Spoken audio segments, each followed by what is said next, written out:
Praise the lord. પ્રભુની સ્તુતિ થાઓ. સુંદર સમયને માટે આજે આપણે એ જ સબ્જેક્ટમાં જવાના છે જેનું નામ છે મેલ્કીસેદેક પ્રમુખ યાજક. હવે મેલ્કીસેદેક પ્રમુખ યાજક એટલે આપણો પ્રભુ ઈસુ ખ્રિસ્ત છે અને વચન એમ કહે છે કે ખ્રિસ્ત એ દેવનો મર્મ છે. માટે આજે આપણે ખ્રિસ્તના મર્મમાં પુનરુત્થાનનો સિદ્ધાંત જોવાના છે અને દેવે ખ્રિસ્તને ક્યારે મેલ્કીસેદેક યાજક બનાવ્યો તેને વચનથી જોવાના છે. Praise the lord. આવો પહેલા પ્રભુનું વચન વાંચીશું.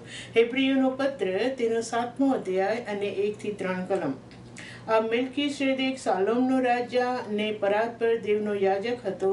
જ્યારે તે ઇબ્રાહિમ રાજાઓની કતલ કરીને પાછો આવ્યો ત્યારે તેને મળીને તેને આશીર્વાદ આપ્યો અને ઇબ્રાહિમે તેને સગળી લૂંટમાંથી 10મો ભાગ આપ્યો. તેના નામનો પહેલો અર્થ ન્યાયપણાનો રાજા અને પછી શલેમનો રાજા એટલે શાંતિનો રાજા. તે બાપ વગરનો, મા વગરનો, વંશાવળી વગરનો છે. તેના દહાડાનો આરંભ કે તેના આયુષ્યનો અંત નથી, પણ તે દેવનો પુત્ર જેવો છે અને તે સદા યાજક રહે છે. હવે પહેલેથી આપણે જોતા આવ્યા છે કે ખ્રિસ્ત એ દેવનો મર્મ છે. તો ખ્રિસ્ત દેવના મર્મમાં આપણે 2 પોઈન્ટ ગયા દિવસોની અંદર જોઈ ગયા. પહેલો પોઈન્ટ આપણે એવો જોયો કે ખ્રિસ્ત મનુષ્ય દેહથી મનુષ્ય પુત્ર બનીને આ જગતની અંદર આવ્યો અને જે મનુષ્ય દેહ તેનો હતો તેનું નામ ઈસુ પાડવામાં આવ્યું. અને ઈસુ નામ દેવના દૂતે યુસુફને સ્વપ્નમાં કીધું કે જે મરિયમને દીકરો થશે તેનું નામ તું ઈસુ પાડજે. એટલે કે આખું મનુષ્ય પુત્ર અને મનુષ્ય દેહનું નામ એ ઈસુ હતું. અને મનુષ્ય પુત્ર એ ખૂબ અજાયબ રીતે વચનની અંદર આપણે જોયું એટલે સુધી કે ખ્રિસ્ત પોતે પોતાને મનુષ્ય પુત્ર તરીકે ઓળખાવે છે. એવી રીતે આપણે પહેલો એક પોઈન્ટ જોયો. બીજો એક પોઈન્ટ આપણે એવો જોયો કે ઈસુ તે જ ખ્રિસ્ત છે. કેમ કે પવિત્ર આત્મા જ્યારે શિષ્યો ઉપર ઉતર્યો અને શિષ્યોએ સૌથી પહેલો સંદેશ ઇસ્રાયેલ લોકોને આપ્યો અને તે સંદેશ એ હતો કે ઈસુ તે જ ખ્રિસ્ત છે. કેમ કે સીધામાં સીધું ઇસ્રાયેલ લોકોને તે ખ્રિસ્ત છે, તે મસાયા છે એવી રીતે પ્રગટ કરવામાં આવ્યું ન હતું. જો તેને સીધું ખ્રિસ્ત કે મસાયા એવી રીતે પ્રગટ કરવામાં આવે તો તેઓ જેમ પ્રભુ ઈસુ ખ્રિસ્ત જન્મ્યા તે જ દિવસે તેને મારી નાખવાનું કાવતરું કર્યું એમ પ્રથમથી તેઓ તેને મારી નાખતા. પણ દેવની યોજના અને દેવ માણસોના હૃદયોને જાણતો હતો, તેમના હૃદયની કઠણાઈને તે જાણતો હતો. તેથી ઈસુ તરીકે તેના મનુષ્ય દેહમાં રહ્યો અને પછી પવિત્ર આત્મા શિષ્યો ઉપર ઉતર્યો અને શિષ્યોએ સૌથી પહેલો ખુલાસો ખ્રિસ્ત વિશે એ આપ્યો કે ઈસુ જેને તમે મારી નાખ્યો તે જ ખ્રિસ્ત છે. બીજી વખત શિષ્યોએ એમ પણ કીધું ઈસુ જેને તમે મારી નાખ્યો તેને જ દેવે ખ્રિસ્ત બનાવ્યો છે. એમ કરીને ઈસુ તે જ ખ્રિસ્ત છે એની ઘણી સાબિતી તો વચનના પ્રબોધકો અને નિયમશાસ્ત્ર દ્વારા ઇસ્રાયેલ લોકોને આપી અને ઈસુ તે જ ખ્રિસ્ત છે તે તેઓએ સાબિત કરી બતાડ્યું. હવે જ્યારે આપણે એવું જોઈ રહ્યા છે કે ઈસુ તે જ ખ્રિસ્ત છે અને ઈ ખ્રિસ્ત દેવનો મર્મ છે, તો આજે આપણે એવો એક સિદ્ધાંતને જોવાના છે, એવા એ ખ્રિસ્તના નામમાં રહેલા મર્મને જોવાના છે.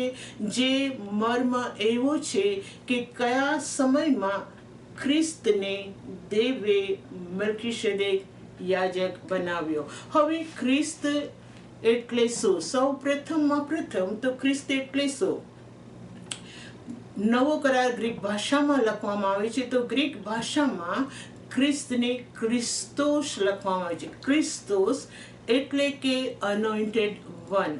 ખ્રિસ્તને એવી રીતે લેંગ્વેજ ગ્રીક ભાષાનું ભાષાંતર કરીને અનોઇન્ટેડ વન એવું લખવામાં આવ્યું છે. તેવી જ રીતના જૂનો કરાર હેબ્રી ભાષામાં લખવામાં આવે છે અને હેબ્રી ભાષામાં લખવામાં આવેલો હોવાથી જૂના કરારને ખ્રિસ્તને મસાયા તરીકે લખવામાં આવે છે, મસી, અને તેને એવી રીતે એનું ટ્રાન્સલેશન કરવામાં આવ્યું છે અને એવું ભાષાંતર એ શબ્દનું કરવામાં આવ્યું છે કે ચોઝન વન, દેવે તેને પસંદ કરેલો એવો એક માણસ. એમ કરીને તેઓએ મસાયાને હિબ્રુ ભાષાની અંદર ખ્રિસ્તને મસાયા નામ આપવામાં આવ્યું છે. હવે એ તો ભાષાઓનું ભાષાંતર થયું, પરંતુ ખ્રિસ્ત એટલે એટલું જ નથી, પણ યસાયા તેનો 9મો અધ્યાય અને 6ઠી કલમમાં આવી રીતે લખવામાં આવ્યું છે, કેમ કે આપણે સારું છોકરો અવતર્યો છે, આપણને પુત્ર આપવામાં આવ્યો છે, તેની ખાંદ ઉપર રાજ્ય અધિકાર રહેશે, તેને અદ્ભુત મંત્રી, પરાક્રમી દેવ, સનાતન પિતા, શાંતિનો સરદાર એ નામ આપવામાં આવશે. એટલે કે ખ્રિસ્તને કયા કયા નામ આપવામાં આવશે એ બધા નામનું અહીંયા લિસ્ટ આપવામાં આવ્યું છે. ખ્રિસ્તને પરાક્રમી દેવ એ નામ પણ આપવામાં આવશે, એવી રીતે યસાયા ભવિષ્ય વચન કહે છે. હવે ખ્રિસ્તને ઘણા મર્મથી વચનમાં ઘણા નામોથી લખવામાં આવ્યો છે, પરંતુ હવે જ્યારે આપણે મેલ્કીસેદેકના ધારા પ્રમાણે એ સબ્જેક્ટની અંદર જઈ રહ્યા છે, તો દેવે તેને કયા સમયની અંદર ખ્રિસ્ત બનાવ્યો તે ખૂબ અગત્યનું છે.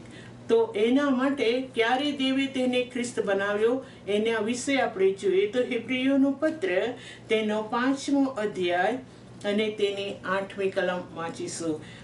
અને તે પુત્ર હતો, તે છતાં પોતે જે સંકટો સહન કર્યા તેથી તે આજ્ઞાપાલન શીખ્યો અને પરિપૂર્ણ થઈને તે પોતાની આજ્ઞા પાડનારા સર્વને સારું અનંત તારણનું કારણ થયો.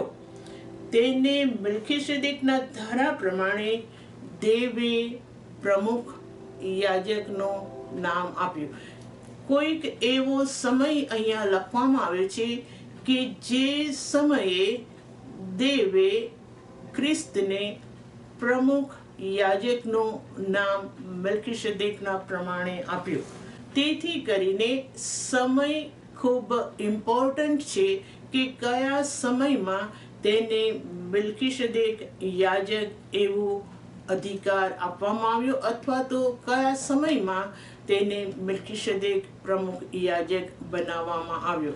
એવી જે વચનો હવે પછી આપણે જોવાના છે એ બધા વચનો ખૂબ અદ્ભુત રીતે જોવાના છે, અને તેની અંદર એવો સમય આપણે જોવાના છે કે જે સમય પુનરુત્થાનનો સમય એવી રીતે વચનમાં લખવામાં છે કે જ્યારે ખ્રિસ્ત મોયેલામાંથી પાછો ઉઠ્યો ત્યાર પછી જે અદ્ભુત સમય આપણને આપવામાં આવ્યો એ સમય વિશે લખવામાં આવ્યું છે.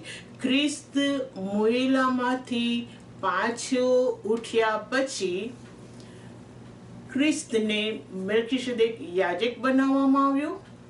ખ્રિસ્ત મોયેલામાંથી પાછો ઉઠ્યા પછી આખી આત્મિક સૃષ્ટિનો આરંભ થયો, અને જે આખી આત્મિક સૃષ્ટિ હિબ્રીઓનો પત્ર 11મો અધ્યાય અને 40મી કલમમાં લખવામાં આવ્યું છે કે તેઓ આપણા વગર પરિપૂર્ણ ન હતા.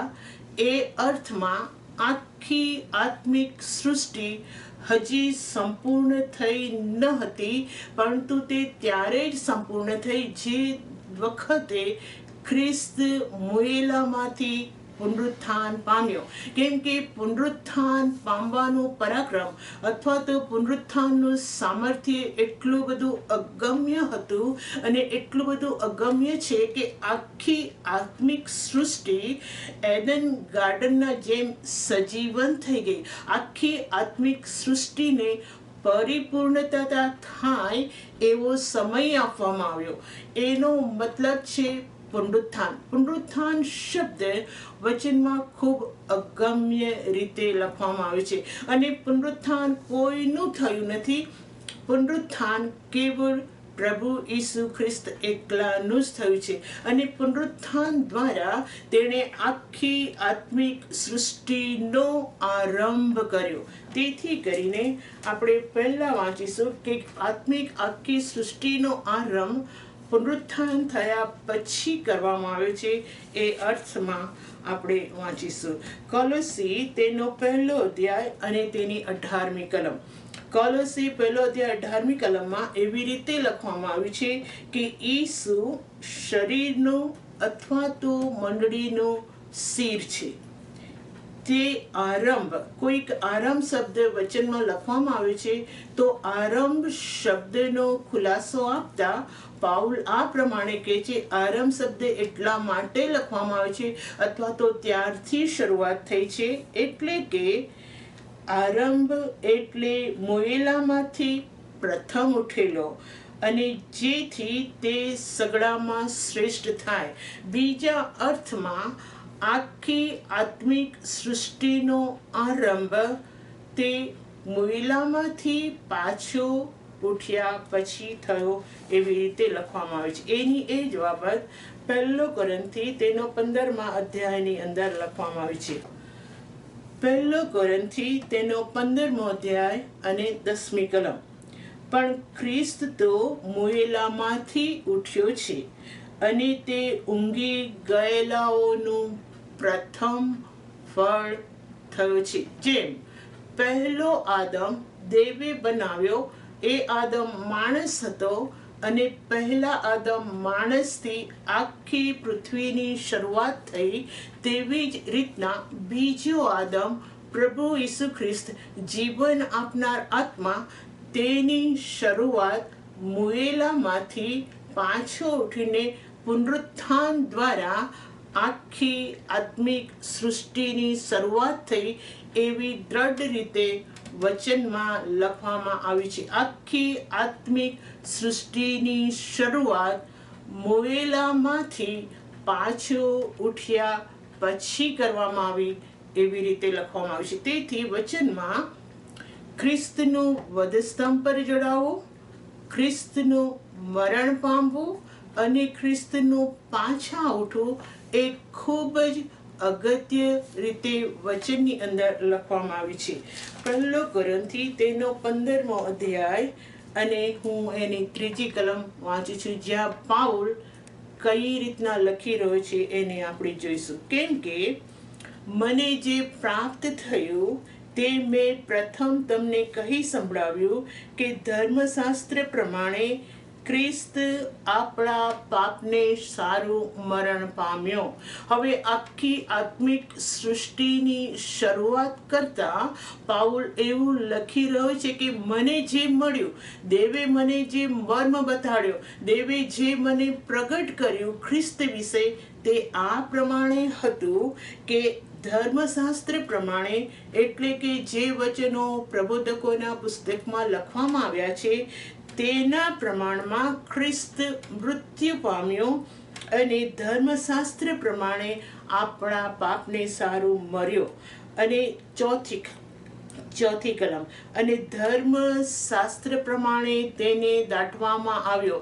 જો પવિત્ર આત્મા તેના પ્રકટીકરણમાં એકે એક સિક્વન્સ ભૂલતું નથી, એવી રીતે લખવામાં આવ્યું છે.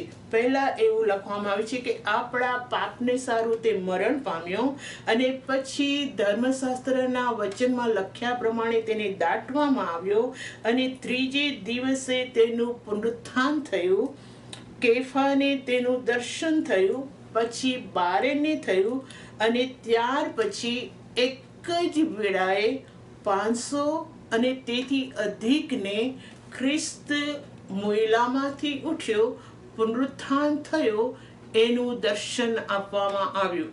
પાઉલ હવે આ નવી સૃષ્ટિ, ખ્રિસ્તની સૃષ્ટિ, આત્મિક સૃષ્ટિની શરૂઆત કરતા એ એમ કહે છે કે આત્મિક સૃષ્ટિની શરૂઆત એવી રીતે થઈ કે જે પાપની સૃષ્ટિ પહેલા હતી, તે આખી પાપની સૃષ્ટિ ખ્રિસ્ત ઈસુ નામના શરીરની અંદર તેને મારી નાખવામાં આવી. આખી પાપનું સૃષ્ટિનો નાશ કરવામાં આવ્યો. પછી નાશ કર્યા પછી તેને દાટવામાં આવ્યો અને દાટ્યા પછી ત્રીજા દિવસે ખ્રિસ્તનું પુનરુત્થાન થયું અને પુનરુત્થાન પછી આત્મિક સૃષ્ટિની શરૂઆત થઈ. અહીંયા આજના મેસેજમાં આપણે એક પોઈન્ટ એવી રીતે કહી રહ્યા છે કે આત્મિક સૃષ્ટિની શરૂઆત કયા સમયથી થઈ તેને આપણે સમજી રહ્યા છીએ કે ખ્રિસ્તના પુનરુત્થાન પામવાના કારણે આખી આત્મિક સૃષ્ટિની શરૂઆત થઈ.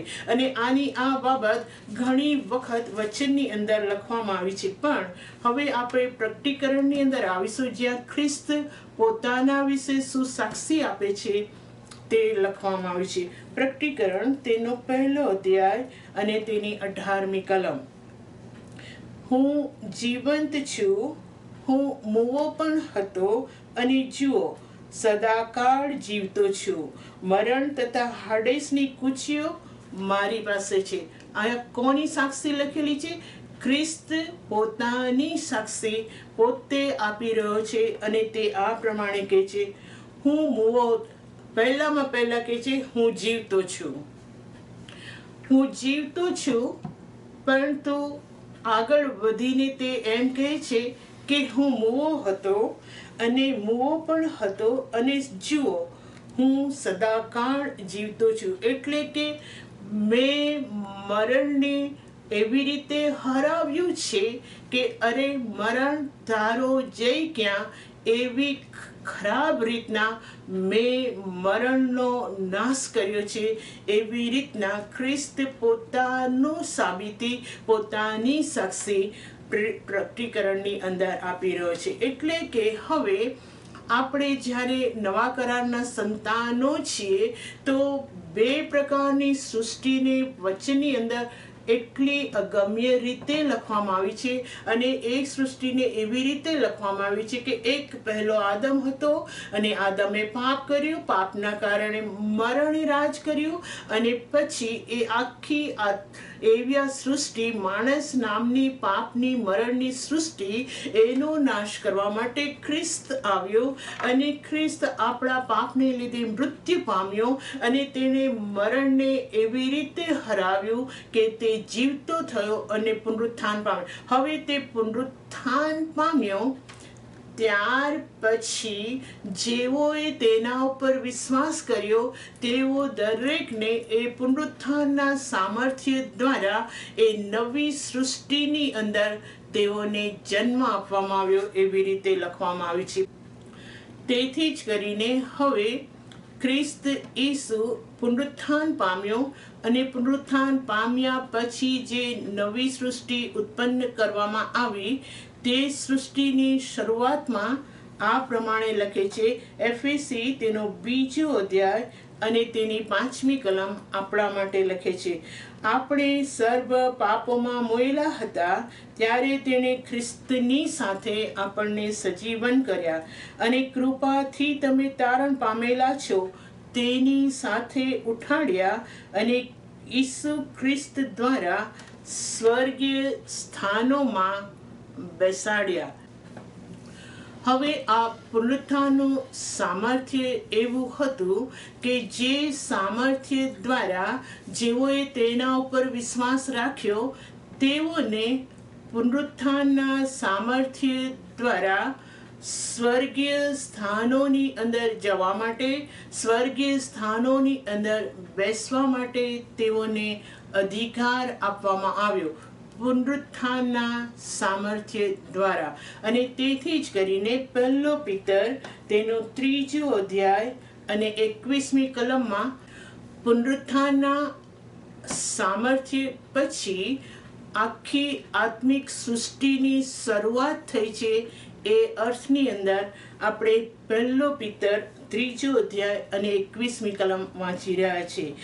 એ દ્રષ્ટાંત પ્રમાણે બાપ્તિસ્માનું પાણી જે શરીરનો મેલ દૂર કરવાથી નહીં પણ ઈશ્વર પ્રત્યે શુદ્ધ હૃદયની માંગણીથી ઈસુ ખ્રિસ્તના પુનરુત્થાન વડે હમણાં તે તમને તારે છે. દરેક જગ્યામાં જ્યાં જ્યાં આપણે વાંચીશું ત્યાં દરેક જગ્યામાં પુનરુત્થાનના સામર્થ્ય દ્વારા આપણી વિશ્વાસની શરૂઆત થઈ છે એવી રીતે લખવામાં આવ્યું છે. પુનરુત્થાન પામ્યા પછી ખ્રિસ્તને એક મિલ્કીસેદેકનો યાજક બનાવવામાં આવ્યો. મિલ્કીસેદેકના ધારા પ્રમાણે પ્રમુખ યાજક બનાવવામાં આવ્યો અને આપણી આખી આત્મિક સૃષ્ટિની શરૂઆત પણ પુનરુત્થાનના સામર્થ્ય દ્વારા કરવામાં આવી એવી રીતે વચનમાં ખૂબ જ ખાતરીપૂર્વક લખવામાં આવ્યું છે. હવે શા માટે આપણને પુનરુત્થાનના સામર્થ્યની જરૂર હતી અથવા તો પુનરુત્થાન શા માટે વચનની અંદર લખવામાં આવ્યું છે? સૌ પ્રથમ તો પાઉલ પુનરુત્થાન માટે ખૂબ અગમ્ય વાત કહે છે અને તે આ પ્રમાણે છે. 1 કોરિન્થી તેનો 15મો અધ્યાય અને તેની 14 અને 15મી કલમ. અને જો ખ્રિસ્ત ઉઠ્યો નથી તો અમારો ઉપદેશ વ્યર્થ છે અને તમારો વિશ્વાસ પણ વ્યર્થ છે અને દેવ વિશે અમે જુઠ્ઠા ઠરીએ છીએ, કેમ કે અમે દેવ વિશે સાક્ષી પૂરી છે કે તેણે ખ્રિસ્તને ઉઠાડ્યો. પણ જો મુએલા ઉઠતા નહીં હોય તો તેણે ખ્રિસ્તને ઉઠાડ્યો નથી. કેમ કે જો મુએલાનું પુનરુત્થાન થયું નથી તો ખ્રિસ્ત પણ ઉઠ્યો નથી અને ખ્રિસ્ત ઉઠ્યો નથી તો અમારો વિશ્વાસ વ્યર્થ છે અને હજી સુધી સગળા પાપમાં અથવા તો પાપ જ રાજ કરે છે. ત્યાં પાઉલ એવું ખૂબ જ અગમ્ય રીતે, મહિમાવંત રીતે આખા આત્મિક સૃષ્ટિની શરૂઆતને માટે લખી રહ્યો છે કે જો પુનરુત્થાન નથી તો અમારા ઉપદેશની કશું કિંમત નથી, જો પુનરુત્થાન નથી તો અમારા વિશ્વાસનું પણ કંઈ કિંમત નથી. કેમ કે જો પુનરુત્થાન જ નથી તો આવો ખાઓ પીવો અને કાલે મરી જાઓ. કેમ કે એટલા જ માટે જો પુનરુત્થાન નથી તો મરણમાંથી લોકો પાછા ઉઠશે નહીં અને જ્યારે તેઓ પાછા ઉઠશે નહીં તો આ જીવનનું કશું વેલ્યુ નથી. એવી રીતના પાઉલ કરંથીની અંદર પુનરુત્થાનને સમજાવી રહ્યો છે. પુનરુત્થાન એવું અગમ્ય શબ્દ વચનની અંદર ખ્રિસ્ત ઈસુના મર્મની અંદર લખવામાં આવ્યું છે કે ખ્રિસ્ત પાછો ઉઠ્યો તેના કારણે આખી આત્મિક સૃષ્ટિની શરૂઆત થઈ અને ખ્રિસ્ત પાછો ઉઠ્યો તેના કારણે તમારા આત્મિક જીવનની શરૂઆત પણ તેનાથી થઈ. કેમ કે જેમ હમણાં આપણે પિત્તરની અંદર વાંચી ગયા કે બાપ્તિસ્માથી નહીં પણ ખ્રિસ્તના પુનરુત્થાન પામવાના કારણે તમે બાપ્તિસ્મા દ્વારા શુદ્ધ અને પવિત્ર થાઓ છો. પહેલામાં પહેલું ખ્રિસ્તનું પુનરુત્થાનનું સામર્થ્ય અને તે સામર્થ્ય પાપમાંથી માણસોને પાપના શરીરમાંથી જીવતું કરે છે. એ અર્થની અંદર બાપ્તિસ્માને પિત્તરની અંદર લખવામાં આવી છે. પણ અહીંયા આગળ આપણે એવું જોઈ રહ્યા છે કે શા માટે પુનરુત્થાનની માણસોને અને માણસની સૃષ્ટિને જરૂરત હતી અને એને સમજાવવા માટે 1 કોરિન્થી તેનો 15મો અધ્યાય અને તેની 21મી કલમથી વાંચીશું. કેમ કે માણસ દ્વારા મરણ થયું માટે માણસ દ્વારા મુએલાનું પુનરુત્થાન પણ થયું. હવે જે દિવસે ઈસુ તે મનુષ્ય છે, ઈસુ તે મનુષ્ય પુત્ર છે, ત્યાં આપણે સારી રીતે જોઈ ગયા હતા કે ઈસુ ટોટલ માણસના દેહની અંદર આવ્યો.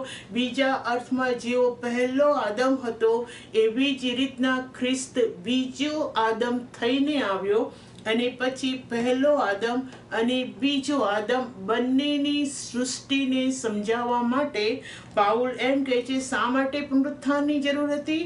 કેમ કે પહેલો આદમ માણસે પાપ કર્યું અને પાપના લીધે મૃત્યુ આવ્યું. કેમ કે રોમિયોનો 5મો અધ્યાય જો તમે આખો વાંચી જશો, પાઉલ એનો એ જ સિદ્ધાંત ત્યાં સમજાવી રહ્યો છે કે શા માટે આપણને પુનરુત્થાનની જરૂર હતી. કેમ કે મરણ માણસની ઉપર રાજ કરતું હતું. મરણ એટલા માટે રાજ કરતું હતું કે માણસે પાપ કર્યું અને પાપના કારણે મરણ રાજ કરતું હતું.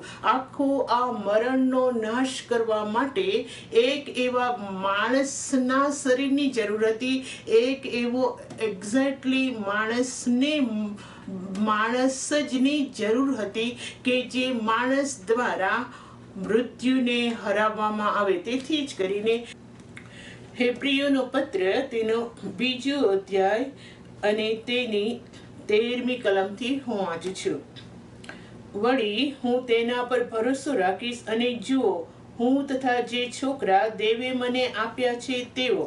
છોકરા માંસ તથા લોહીના બનેલા હોય છે, માટે તે પણ તે જ રીતે તેઓનો ભાગીદાર થયો, જેથી તે પોતે મરણ પામીને મરણ પર સત્તા ધરાવનાર એટલે શૈતાનનો નાશ કરે, અને મરણની બીકથી જેઓ આખા આયુષ્ય પર્યંત દાસત્વમાં હતા તેઓને તે મુક્ત કરે. માણસથી મૃત્યુ આવ્યું તો હવે બીજો માણસ એટલે કે ખ્રિસ્ત, તેના દ્વારા આખી માણસ જાતને ફરીથી જીવન મળ્યું. પરંતુ તે સંપૂર્ણ માણસ જ હતો, માણસના રૂપમાં જ હતો, 100% માણસ હતો. તે અર્થની અંદર હવે અહીંયા ગાડી પાઉલ સમજાવી રહ્યો છે કે જેમ છોકરા લોહી અને માંસના બનેલા હોય છે, તેમ આપણા જ પોતાના શરીરની અંદર તે આવ્યો અને તે મરણ પામ્યો, જેથી પોતે મરણ પામીને એટલે કે પોતે મરણ પામવાની શી જરૂર હતી. કેમ કે તેના ઉપર આખી મનુષ્ય જાતનું પાપ મૂકવામાં આવ્યું અને પાપનો મુસારો મરણ છે. જ્યારે તેના ઉપર પાપ મૂકવામાં આવ્યું ત્યારે તેને મરણને આધીન કરવામાં આવ્યું. પરંતુ લખવામાં આવ્યું છે તે પ્રમાણે ફરીથી તેના સંપૂર્ણ પવિત્ર, નિર્દોષ, નિષ્કલંક આત્માના કારણે, પવિત્ર આત્માના પુનરુત્થાનના સામર્થ્યના કારણે તે એ શરીરમાં જ પાછો ઉઠ્યો અને મરણનો નાશ કર્યો. અને પછી એવું લખવામાં આવ્યું છે કે મરણની ઉપર કોણ સત્તા ધરાવતો હતો? શૈતાન સત્તા ધરાવતો હતો. એ શૈતાનનો તેને મરણના દ્વારા પુનરુત્થાન પામીને એનો નાશ કર્યો. એવી રીતના વચનની અંદર પુનરુત્થાનના સિદ્ધાંતને લખવામાં આવ્યો છે. તેથી જ હવે આગળ આ પ્રમાણે કહે છે પાઉલ એ પુનરુત્થાનનો સિદ્ધાંત માણસ દ્વારા પાપ આવ્યું, બીજો એક ન્યાયી માણસ આવ્યો અને તેના દ્વારા જીવન આવ્યું, તેને સમજાવવા માટે પાઉલ આ પ્રમાણે કહે છે. કેમ કે જેમ આદમમાં સર્વ મળે છે તેમ ખ્રિસ્ત દ્વારા સર્વ સજીવન થશે, પણ દરેકને પોતપોતાને અનુક્રમે ખ્રિસ્ત પ્રથમ ફળ અને ત્યાર પછી જેઓ ખ્રિસ્તમાં છે તેઓને તેના આવવાની વેળાએ સજીવન કરવામાં આવશે. આ પુનરુત્થાનનો એવો અગમ્ય સિદ્ધાંત વચનની અંદર લખવામાં આવ્યો અને એ આ જે વચનો હમણાં આપણે 1-2 રેફરન્સ જોયા, પરંતુ એનું એ જ અર્થ તેણે રોમિયોના પત્રની અંદર સમજાવ્યો છે કે માણસે પાપ કર્યું અને માણસના પાપના કારણે તેને મૃત્યુ આવ્યું અને એ મૃત્યુનો નાશ કરવા માટે ખ્રિસ્ત ન્યાયી માણસ પાપના માટે મૃત્યુ પામ્યો અને તે પુનરુત્થાન પામ્યો. અને તે પુનરુત્થાનનું સામર્થ્ય હવે દરેક મોયેલી બાબતોને સજીવન કરે છે. એવી રીતે પુનરુત્થાનના સામર્થ્યને લખવામાં આવ્યું છે. હવે ન કેવળ તે નવા કરારની અંદર પુનરુત્થાનના સામર્થ્યને લખવામાં આવ્યું છે, પરંતુ પહેલેથી આપણે એક બાબત સારી રીતે જોતા આવ્યા છે કે જૂના કરારના પ્રબોધકોના વચનો ખ્રિસ્ત ઈસુમાં પૂરા કરવામાં આવ્યા. તેથી જ કરીને યસાયા તેનો 25મો અધ્યાય અને તેની 8મી કલમમાં લખવામાં આવ્યું છે, તેણે સદાને માટે મરણ રદ કર્યું છે અને પ્રભુ યહોવા સર્વના મુખ પરથી આંસુ લૂછી નાખશે અને આખી પૃથ્વી પરથી તેનું મહેણું દૂર કરશે. એટલે કે યસાયાએ હજારો વર્ષ પહેલા પ્રભુ ઈસુ ખ્રિસ્ત માટે ભવિષ્ય વચન લખ્યું હતું કે એક એવો સમય આવવાનો છે કે જે સમયે મરણને ટોટલ નાબૂદ કરવામાં આવશે. અને એ મરણ કોનાથી નાબૂદ કરવામાં આવશે? પ્રભુ ઈસુ ખ્રિસ્ત દ્વારા નાબૂદ કરવામાં આવશે. પ્રભુ ઈસુ ખ્રિસ્તના પુનરુત્થાન દ્વારા નાબૂદ કરવામાં આવશે. હવે મરણ શું હતું એને સમજાવવા માટે 1 કોરિન્થી તેનો 15મો અધ્યાય અને તેની 26મી કલમમાં લખવામાં આવ્યું છે, જે છેલ્લો શત્રુ નાશ પામશે તે મરણ છે. એટલે કે માણસનો સૌથી મોટામાં મોટો શત્રુ મરણ હતો. માટે સૌથી મોટામાં મોટા શત્રુનો ખ્રિસ્તના પુનરુત્થાનના પરાક્રમ દ્વારા તેનો નાશ કરવામાં આવ્યો. સૌથી મોટામાં મોટો શત્રુ હવે આપણા આત્મિક જીવનને જીવવા માટે, આપણા આત્મિક જીવનની શરૂઆત માટે સૌથી મોટા શત્રુ મરણને નાશ કરી દેવામાં આવે છે આત્મિક રીતે. તો હવે દૈહિક રીતે પણ જે વચન અહીંયા લખવામાં આવ્યું છે તે એવી રીતે લખવામાં આવ્યું છે કે જ્યારે પ્રભુ ઈસુ ખ્રિસ્તનું રાજ્ય આ પૃથ્વી પર આવશે ત્યારે તે સંપૂર્ણ મરણનો નાશ કરશે.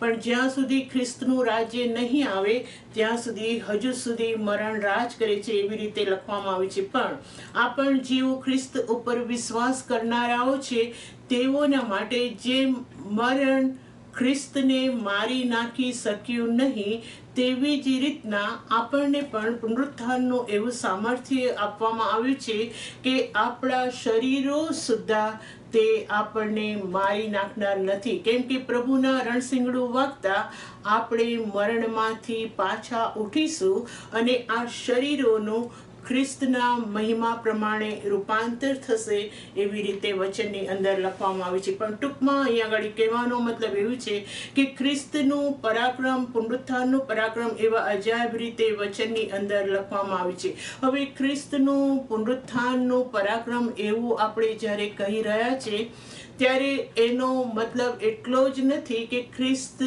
મુયેલામાંથી પાછો ઉઠ્યો. પણ એ જ ખ્રિસ્તના પરાક્રમ માટે પાઉલ શું કહે છે તેને આપણે જોઈશું.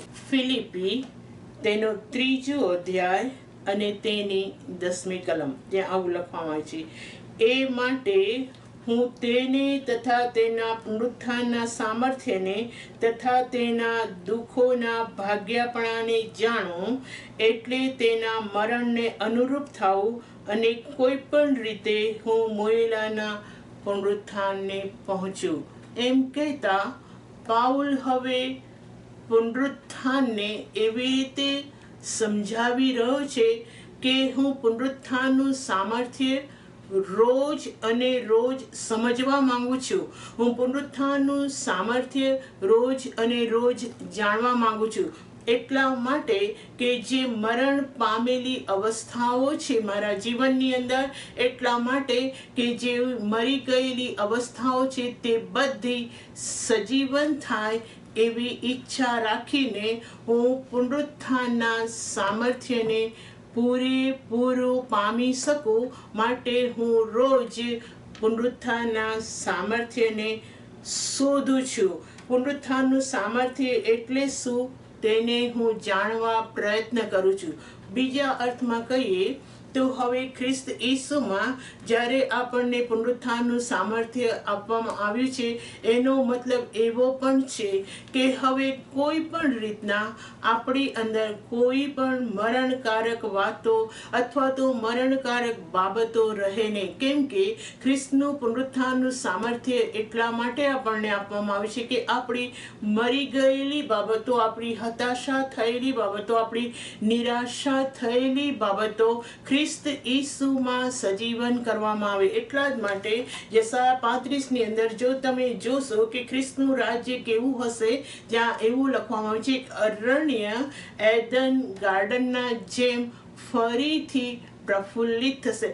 ફરીથી એડન ગાર્ડનના જેવું પુનરુત્થાનના સામર્થ્ય દ્વારા ઉત્પન્ન થયેલી પૃથ્વી એના જેવી દેખાશે. એ અર્થની અંદર પુનરુત્થાનનું સામર્થ્ય વચનની અંદર લખેલું છે. હવે આ ફિલિપી 3:10 જેમ પાઉલ કહે છે તે પ્રમાણે હું રોજ અને રોજ પુનરુત્થાનના સામર્થ્યને જાણવા માટે, પુનરુત્થાનનું સામર્થ્ય જાણવા માટે જેમ તે રોજ અને રોજ પ્રયત્ન કરી રહ્યો છે, એવી જ રીતના પ્રભુ ઈસુ ખ્રિસ્તમાં આપણને પુનરુત્થાનનું સામર્થ્ય જાણવા માટે, સમજવા માટે, એ પુનરુત્થાનના સામર્થ્યનો અનુભવ કરવા માટે આપણને બોલાવવામાં આવ્યા છે. હવે કેવી રીતે આપણે પુનરુત્થાનના સામર્થ્યનો અનુભવ કરી શકીશું? તેણે એક ચાવી અહીંયા આગળ બતાડી છે કે હું તેના મરણને અનુરૂપ થાઉં, જેથી કોઈ પણ રીતે હું મુએલાના પુનરુત્થાનને પહોંચી શકું. એમ કહેતા તે એવું કહી રહ્યો છે કે કોઈક મરેલી બાબતો જેને મારવાની છે તેને હું મારી નાખું, મારામાં રાજ કરવા ન દઉં, તો પુનરુત્થાનનું સામર્થ્ય મારી અંદર રાજ કરે. તેથી જ વચનની અંદર પણ લખવામાં આવ્યું છે કે તમે દેહના કામોને મારી નાખો એટલે તમે આત્માની અંદર જીવશો. ટૂંકમાં કહેવાનો મતલબ કે દેહના ઘણા બધા કામો છે, દેહના ઘણા બધા પાપો છે જેને આપણે સારી રીતે જાણીએ છીએ, એ દરેક પાપોને રોજ અને રોજ મારી નાખવામાં આવે, પાપનું શરીર, પાપનું કામ મારી નાખવામાં આવે, તો ત્યાં ગાડી ખ્રિસ્તના પુનરુત્થાનનું સામર્થ્ય આપણી અંદર રાજ કરે છે. એવી રીતે વચનની અંદર લખવામાં આવ્યું છે. હવે ખ્રિસ્તના પુનરુત્થાનનું સામર્થ્ય એ છે કે તે પુનરુત્થાનના સામર્થ્યની અંદર કઈ પણ પ્રકારનું પાપ નથી. એ પુનરુત્થાનના સામર્થ્યની અંદર કઈ પણ જાતનું અન્યાયપણું નથી. કેમ કે જો એની અંદર પાપ કે અન્યાયપણું હોય તો પાપનો મુસારો મરણ છે. એ અર્થમાં ખાતરીપૂર્વક કોઈ પણ આત્મિક માણસ હોય, જો તે પાપની અંદર જીવે છે તો તેની અંદર ખરેખર મરણ રાજ કરે છે, એવો આત્મિક સિદ્ધાંત વચનની અંદર લખવામાં આવે છે. કેમ કે પુનરુત્થાનનું સામર્થ્ય એટલે જીવનનું સામર્થ્ય છે. જીવન અને મરણ બંને કદી પણ સાથે રહી શકતા નથી. જેવી રીતે પ્રકાશ અને અંધકાર, આપણે ગમે તેટલો પ્રયત્ન કરીએ કદી પણ પ્રકાશ અને અંધકાર સાથે રહી શકતા નથી. તેવી જ રીતના પુનરુત્થાનના સામર્થ્યને વચનમાં લખવામાં આવ્યું છે કે મરણ અને પુનરુત્થાનનું સામર્થ્ય કદી પણ સાથે રહી શકતું નથી. તેથી પાઉલ અહીંયા કહે છે કે જો મારે પુનરુત્થાનનું સામર્થ્યને જાણવું હોય અને મારી ઈચ્છા છે કે હું રોજ અને રોજ પુનરુત્થાનના સામર્થ્યને જાણું, માટે હું ખ્રિસ્તના મરણને આધીન થાઉં છું. બીજા અર્થની અંદર મરણકારક કોઈ પણ અવસ્થા છે તે અવસ્થાને હું હંમેશા નાશ કરી નાખું છું. કેમ કે એ મરણકારક અવસ્થાની અંદર ખ્રિસ્તનું પુનરુત્થાનનું સામર્થ્ય મને સજીવન કરવા માટે સમર્થ છે. તો આજના મેસેજથી પ્રભુનું વચન આપણને એટલું જ કહી રહ્યું છે કે પાઉલની સાથે આપણે પણ પુનરુત્થાનના સામર્થ્યને જાણીએ માટે આપણને બોલાવવામાં આવે છે. અને આ પુનરુત્થાનનું સામર્થ્ય તે ફક્ત ખ્રિસ્ત ઈસુના મર્મની અંદર સમાયેલું છે. કેમ કે ખ્રિસ્ત ત્યારે તેને નામ આપવામાં આવ્યું. જો આપણે વચનમાં વાંચીએ કે ઈસુને ખ્રિસ્ત ક્યારે બનાવવામાં આવ્યો, જ્યારે તે મોઈલામાંથી પાછો ઉઠ્યો ત્યારે ઈસુને ખ્રિસ્ત બનાવવામાં આવ્યો. એવી રીતે વચનમાં સારી રીતે લખવામાં આવ્યું છે. એ બધા વચનોથી આપણને એવું સમજાવવામાં આવ્યું છે કે કોઈક એવી અવસ્થા છે, મરણકારક અવસ્થા છે, જે અવસ્થાને છોડીને ખ્રિસ્ત ઈસુનો મર્મ કે જે પુનરુત્થાન છે, એ પુનરુત્થાનના સામર્થ્યની અંદર રોજ અને રોજ આપણે વિશ્વાસ રાખીએ.